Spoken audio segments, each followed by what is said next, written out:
everybody for coming out tonight. I'm very excited. I'm humbled that everybody would come out on a weekday. I know we have work. I know we have children who are in school. It's cold outside. Everybody doesn't live within walking distance of this amazing restaurant. But again, I'm excited. But part of tonight, I wanted to have a conversation. I don't want people just to come and just to celebrate my birthday, but I wanted to be able to leave hopefully an artifact and hopefully be able to inspire people about the second half of life. And so that's what this conversation is about. And so I thought about it, and I didn't want it to just be me. And so I thought about people that actually move culture in our city. And so I thought about Jessica Care-Moore, who who really kind of is the voice of the city of Detroit. She's done anthems for a lot of the major things that are happening in our city. She has worked with a lot of artists that you would know, Common, and the list goes on and on and on. And I've had a chance to work with her, and she is amazing at what she does. So I thank you for coming out tonight. Oh, my honor. I had to break up I had to represent for the ladies. No, really excited to be here. And she's always styling, so she's always there for sure. Got on my work clothes. Work clothes, okay. And then we got Dennis Archer Jr. I gained a lot of inspiration from him and watching him. Some of the spaces I would say we operate in are the same, but he's the person that drives culture in the city as well. In terms of, we're doing this in a restaurant that's a Black-owned restaurant, locally owned, and we wanted to be able to do something here and to be able to support the work that you're doing. So Dennis, I appreciate you. My man. Okay. All right, so let's set the tone real quick. So when I thought about the second half of life, I thought about the number 50. I thought about 50 trips around the sun. I thought about a half a century. I thought about anybody who's gotten to 50 years old, you've seen a lot of world history. And you've also been the kind of person that makes history. But as I thought about the second half of life, some of the things that I thought about Jay-Z. And Jay-Z has transitioned into being a billionaire and changed the narrative of just being a rapper. I think about COVID-19 and the pandemic. And when I think about that, I think how it's created a great divide. It's created the old way of living and this new normal. I think about culture. I think about sports. Life is like sports. It's like 4 quarters, or it can be 2 halves.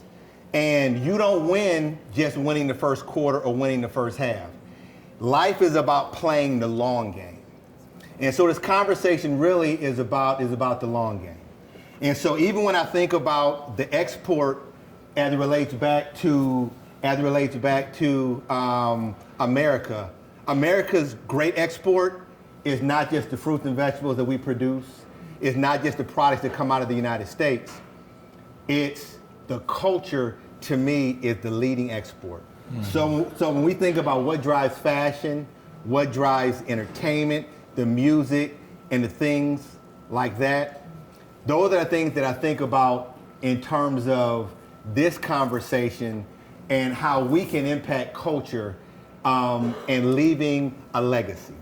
And so I want to start off by asking this question to both of you. As I look at life, as I get prepared for the age of 50, if you had to write a letter to your younger self, what would be the advice, or what would be the things that you would share sitting in the seat that you're in now with the things that you've accomplished or the status that you currently have? Ladies first. Wow. Oh, God, the letter question. See how I pass that off? Yeah. I'm just going to have answer. No, I'm going to figure out how to answer it too. I don't know. So first of all, age doesn't mean much. I've been before my time for quite some time. I was grown, at 17 or 18, I was already doing things. So when you're younger, you're doing things like, I know, Dennis, you've been doing things before your time for a long time. Mm-hmm. So when you're younger doing it, people are like, oh, you did that, you started a publishing house. I started my publishing house when I was 23 years old. in Brooklyn. You know, just real green, just still learning to train. I mean, I came to New York City at 22, you know, in my Ford pickup truck, and all my dreams of figuring out how to make a living as an artist. And been a full-time poet for 25 plus years. Been all over the world. I went to Cody High School, you know, and nobody told me that was possible. So, you know, my younger self was pretty ahead of the game, to be honest. And so I feel like I'm just catching up with myself. Now I'm finally, at 50, people expect you to be accomplished. When I was younger and doing things and making history at the Apollo, it was like, oh, she's young and she's doing this. And now at 50, I'm like, so how do I, you know, what am I supposed to do now? You know, and I just don't even look at life that way. Like, I don't even feel like I'm in the second half. I really feel like I'm just getting started. And that, especially as a woman in the industry, you know, they age us out. You know, even you will age yourself out. So I would tell my younger self that don't listen to the people that tell you you're too old to do this. You can't wear this when you get a certain age. You can't drive this car. You can't. It's all these stupid ass rules. You can't date this person. I can date who I want. I can have sex with who I want. Yeah. You know, at any age, whatever. You know, it doesn't matter. Like all that is just silliness and it's boxes.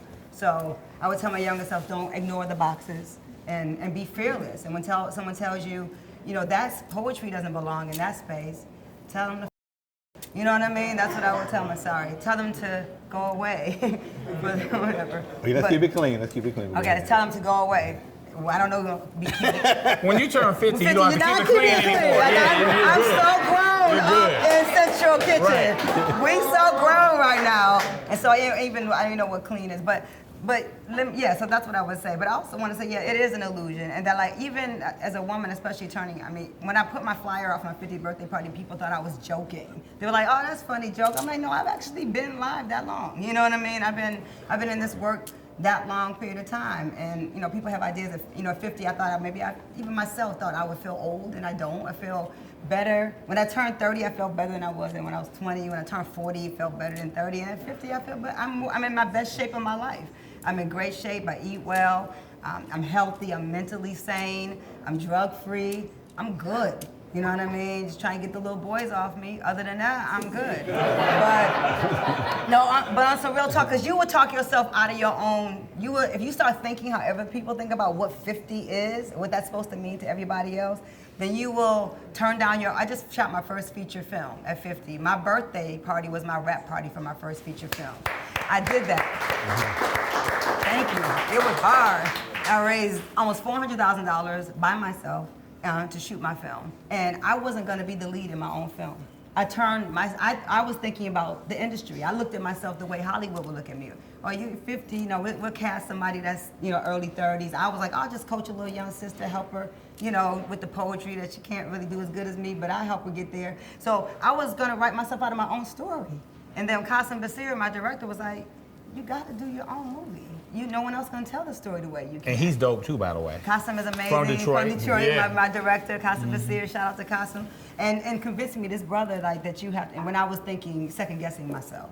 And so I guess that's what I would tell my younger self too. It's no, I love that. I love that. You know what I'm saying? Because I think, like, life is, you know, in my opinion, it's like a book, and it's chapters. And in this book, there's chapters of struggle, there's chapters of triumph, there's chapters of curiosity, but ultimately, like, you know what I'm saying, you're creating this book, this narrative that'll hopefully outlive you and tell a story that will inspire, like, the next generation. So I'm curious, Dennis, in terms of kind of like, I guess, you know, what would you say to yourself if you were just going to college or, you know, or trying to figure the world out? Well, a couple things. First, happy birthday. Yeah. And thanks for having me. It's very interesting because I'm 52, so I'm past the milestone. And so for 30 years, I have always been the youngest guy in the room, one of the only brothers in the room. And so to get used to, you know, this calling me like, yo, we're having a thing about the second half of your life. Do you want to be on the panel? I'm like, I'm not sure if I'm ready for that. Right. And then he was like, but we're having it as Central. I was like, okay, I'm in. You know, it's interesting because I have two amazing sons who are 16 and 13. And I'm also hosting my father's 80th birthday party next week. So I'm always looking, So I'm always looking at that spectrum from my youngest 13th to my father, who's my role model. And so if I were to write, it's not even to my younger self, it's what I tell my kids now. And I look at some of my behaviors in my 20s. You know, I remember having a $980 Range Rover lease payment, like at 26 or 27, because I thought I was balling out having a Range Rover. And now I look back and I was like, that was stupid as shit. Like, I could have taken that money and invested it. I could have had, you know, a $300 Ford payment and invested that money. And so just the financial decisions that I made, I mean, fortunately, I'm blessed with having the same group of friends that I've had really since growing up. So I cannot say that I've had any relationship missteps from those with whom I surround myself. But how I manage my dough, and I was fortunate at a young age because I always had a job in the hustle. I was Joe Party guy. Many of you probably were at the parties. And so I was making money, more money than my peers at a younger age. And I squandered a lot of that money. And so being fiscally responsible, there's no one, both my parents were attorneys. They were very successful. They went on, both were judges, dad was mayor. But we never sat around the dining room table and talked about finances. We never talked about the stock market. I never knew what they were investing in. It's just not something we talked about. But when we drive to school, since my kids were 3 years old, we listen to CNBC every morning because that's important and they need to understand. And when terms are thrown out, I define them for the kids. And so now they have their own stock portfolios. They help pick the stocks. And so I would say, number one, just be more fiscally responsible and fiscally aware, particularly as black people. And I'm not trying to categorize all black folks, nor am I trying to categorize all white folks saying all y'all talk about is the stock market at dinner. But I am saying that on average, we don't talk about intergenerational wealth transfer with each other, in large part because it doesn't exist.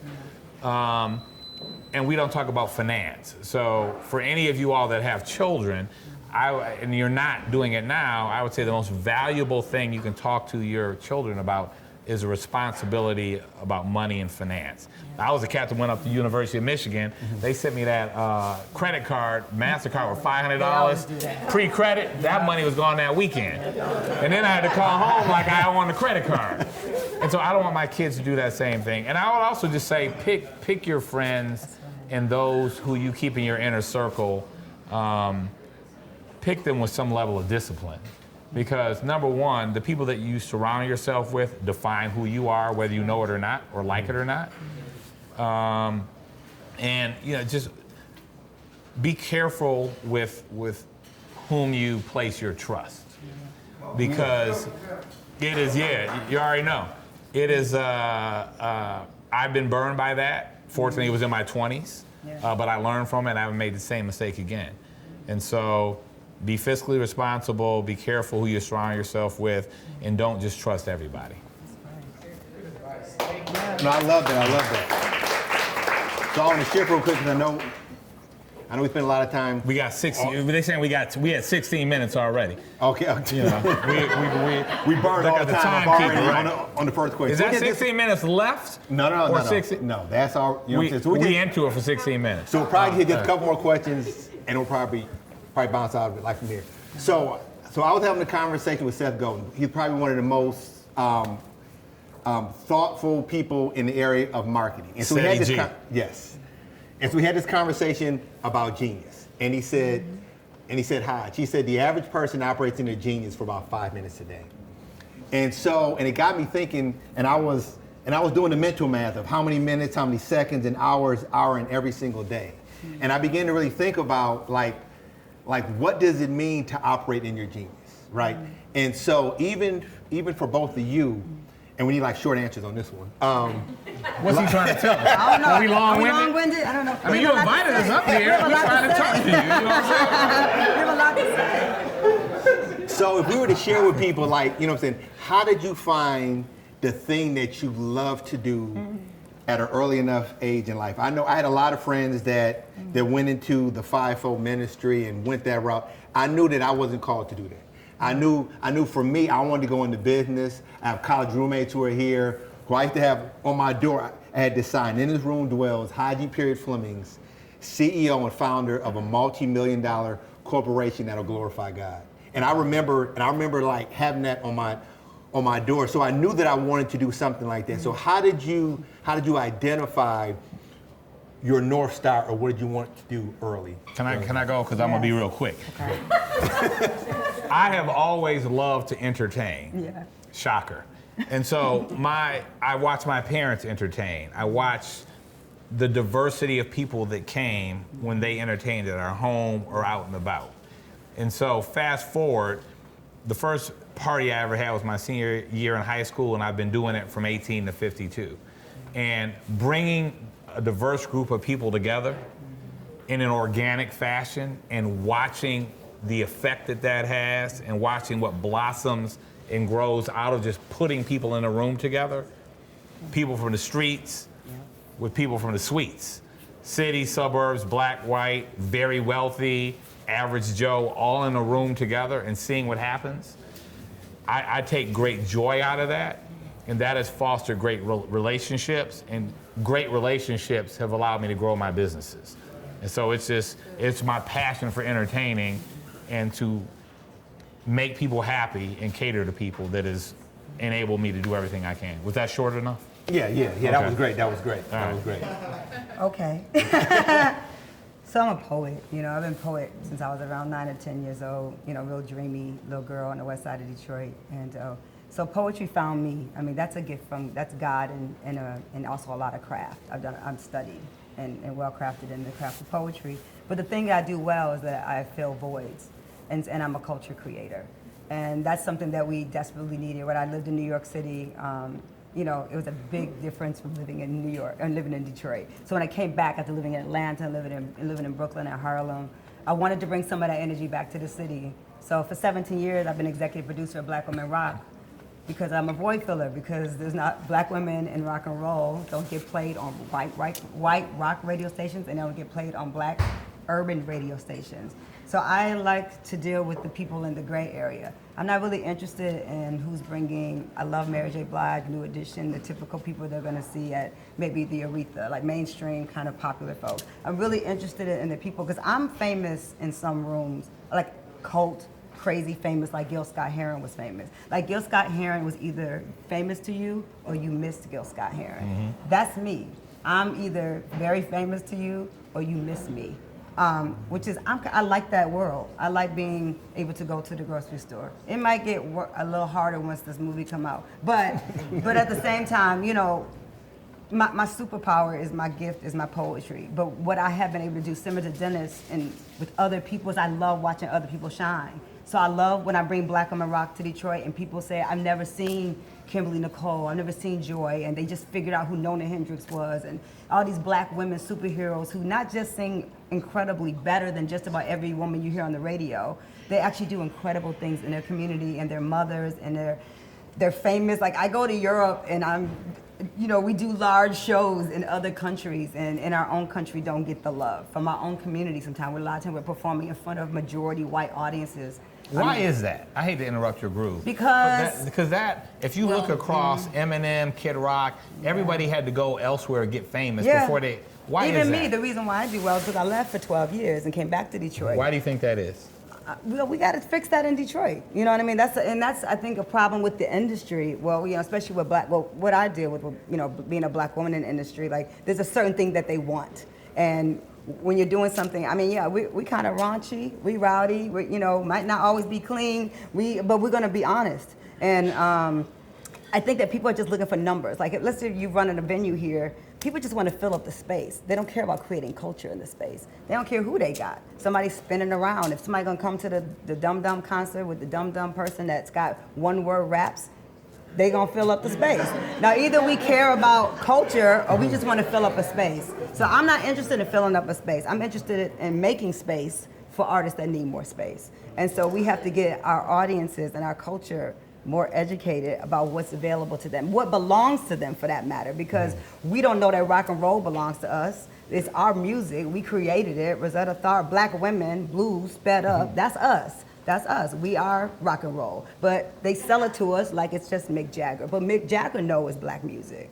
So, but we don't. And so there's an educational problem with music industry, with entertainment industry, and there has to be promoters out here that want to take chances and bring something different. Right now, the way I promote it and brand it, Black on Morocco, I can bring it to Detroit and it will sell out without putting anybody's name on it. But that's because I've been doing that shit nonstop for 17 years, trying to tell y'all I work with the baddest women in the industry. But if I don't have Rihanna and Beyonce on the bill, you may be like, I don't know. But you got to get over, you got to stop letting other people tell you who's excellent. Because I rock with anybody I rock with is Black Genius. I rock with Black Genius. So two things. First, notice who kept the time right between us. Yeah. I did it. Okay. I'm passionate. I'm sorry. And second, I'm hijack this shit a little bit, and I'm gonna flip it back on you. So hearing what this very talented woman has said about how pop culture has really become at the forefront, and true culture from the streets and from the heart, a lot of people overlook because it doesn't fill a room, it doesn't go platinum immediately. As a culture creator and as someone, who's known nationally for creating culture and exposing culture, how do you solve this problem? So I think part of the problem is that when you look at life, some of us compare ourselves to other people who are running a different race with a totally different set of rules, right?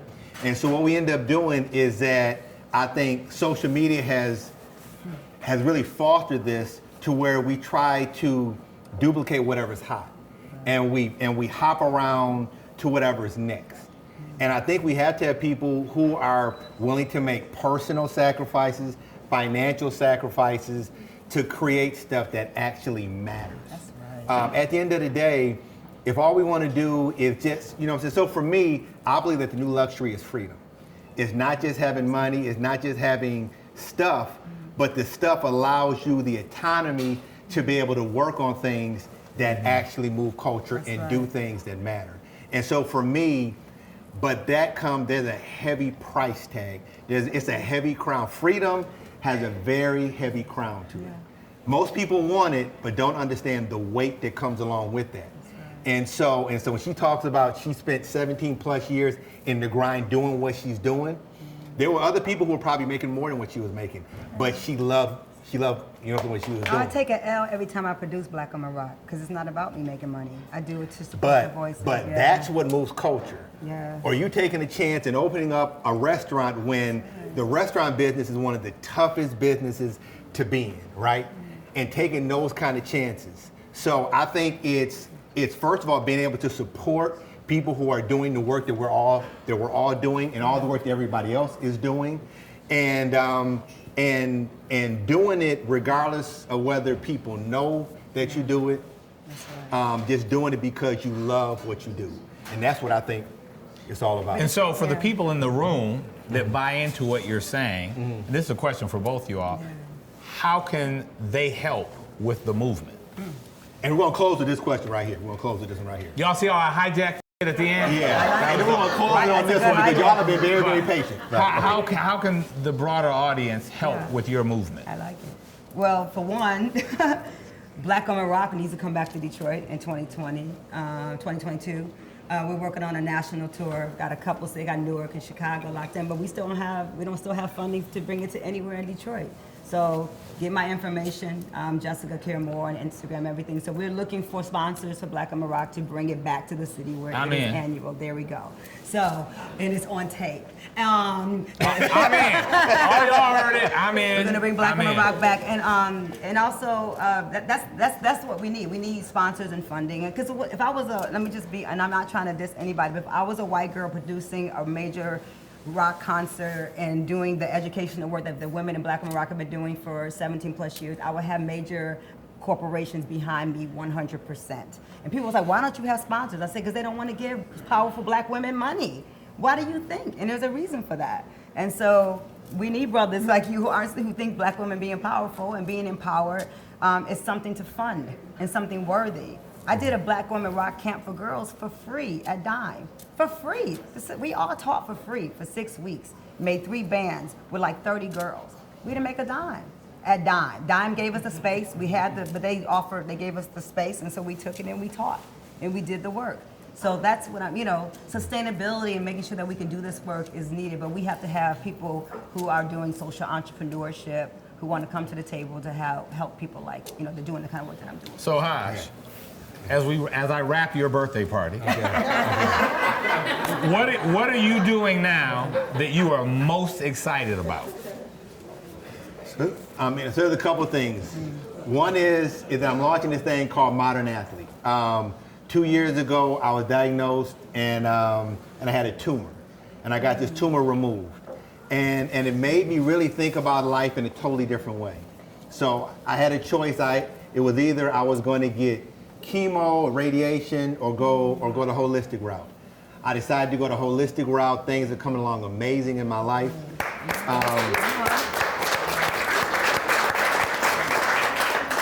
But it's also helped me to understand you can make all the money in the world, but if you don't have life and you don't have your health, then what do you have? And so part of what you're going to see me talk about more is this modern athlete thing, and just getting people to think about their mental well-being, their life, and their health. So that's probably something that like it helps me. It wakes me up in the morning. It helps me to have a routine and to think about what I do. I couldn't do what I do without my beautiful wife, Cassandra.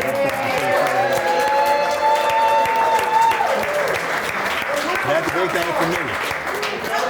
So, but I've enjoyed this amazing panel. I know we could talk for days, but I appreciate everybody. So let's just give them a quick hand.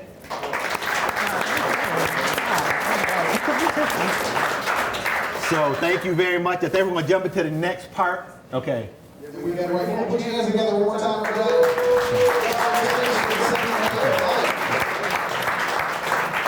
you all move, we're going to allow the moment to transition. But before you all move, I want you to stay in your place. We've got a very special presentation tonight.